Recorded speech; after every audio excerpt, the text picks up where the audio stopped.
অর্পণ প্রতিদিনের মতন রাত 11টায় বন্ধুদের সাথে হোয়াটসঅ্যাপে চ্যাট করছিল। হঠাৎ একটি অচেনা নাম্বার থেকে মেসেজ এলো, তুমি কি আমাকে মনে রেখেছো?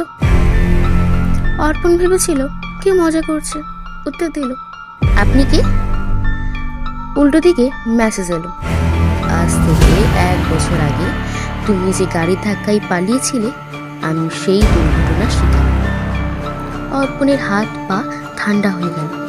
1 বছর আগে তার গাড়ি একটি পথচারীকে ধাক্কা দিয়েছিল, কিন্তু ভয়ে সে থামেনি। ততক্ষণে পরের মেসেজ এলো, আমি জানি তুমি আজ একা, দরজা খুলে দেখো, আমি এসে গেছি। ভয়ে কাঁপতে কাঁপতে অর্পণ দরজার দিকে তাকাল। দরজা ধীরে ধীরে খুলল, আর বাইরে অন্ধকারে একটি ছায়া মূর্তি স্পষ্ট হয়ে উঠছে। ঠিক তখন আলো নিয়ে গেল, আর শেষবারের মতো অর্পণ ফোনে আছে